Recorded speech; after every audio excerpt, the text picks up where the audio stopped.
राष्ट्रीय आजाद पार्टी के अध्यक्ष चंद्रशेखर आजाद मंगलवार को जोधपुर के रावण का चबूतरा मैदान में सामाजिक न्याय सम्मेलन सभा को संबोधित करते हुए पहुंचे। यहां उन्होंने दलित समाज के मामलों को लेकर हुई कार्यवाही को लेकर सरकार पर सवाल उठाए। उन्होंने कहा, यदि देश का संविधान नहीं बचा तो देश भी नहीं बचेगा। आज वोट की ताकत से लोग आपको पूछते हैं, जिस दिन से ये ताकत छीन गई कोई पूछने वाला नहीं होगा। उन्होंने कोजराम मेघवाल पूजा भील इंद्र मेघवाल के प्रकरण को लेकर सरकार को घेरा। उन्होंने अशोक मेघवाल की टंकी पर चढ़ने के मामले को लेकर भी सवाल उठाए। राजस्थान में हमारे लोग न्याय के लिए बैठे रहते हैं, ऐसा किसी भी देश में नहीं होता। चाकसू में हुए मामले में प्रशासन अभी ये नहीं बता पाया है कि ये एक्सीडेंट है या हत्या। कार्यक्रम में लवली एनकाउंटर प्रकरण को लेकर उनके भाई मोन्टू कंदारा भी उनसे मिले।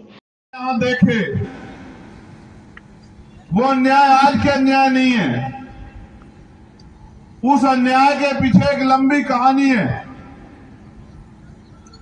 और आजाद भारत में और गुलाम भारत में इस तरह के बहुत से अन्याय हम लोगों को सहने पड़े हैं।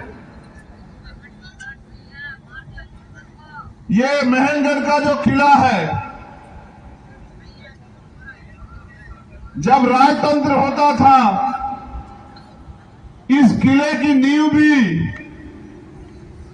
राजा राम मेघवाल जी के परिवार के ऊपर चीनी गई है। मैं बात आपको इसलिए याद दिला रहा हूं कि जब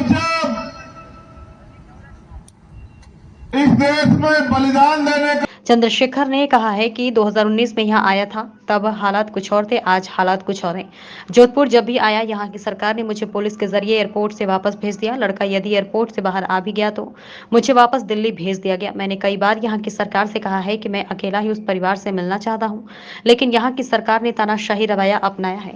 गहलोत की सरकार तानाशाह है। जब राजतंत्र होता था, इस किले की नींव राजाराम मेघवाल के ऊपर चुनी गई। हमारा खून इन किलों में शामिल नहीं होता तो ये किले भी नहीं होते, राजा महाराजा भी नहीं होते। उन्होंने कहा, जितेंद्र मेघवाल के साथ हुई घटना पर सरकार का रवैया कैसा रहा सबको याद है। मैं जब वादे याद दिलाने आया तो मुझे एयरपोर्ट से वापस भिजवाया गया। सामाजिक न्याय सम्मेलन का नाम दिया तो यहाँ के मुख्यमंत्री ने प्रोग्राम कैंसिल करने के लिए जोर लगाया। उन्होंने उपस्थित समूह को संबोधित करते हुए कहा, इंद्र मेघवाल प्रकरण में 3 बार आकर वापस गया। चौथी बार सुबह उनके घर गया तो पुलिस दौड़ पड़ी, उनके परिवार को धमकी दी गई, लेकिन सीएम तमाशा देखते रहे। आज न्याय के लिए दलित समाज के लोगों को भटकना पड़ रहा है। सबसे अपील की कि भाई तेजी से प्रोग्राम भी खत्म कर लो। पता लगा बहुत तेजी से बारिश आ जाए और हमारे लोग भीगने लग जाएं तो वो अच्छा नहीं है। हमारे लोग भीगेंगे, इससे तो दिक्कत हो जाएगी, इसलिए तेजी से अपने प्रोग्राम को खत्म कर लो। आज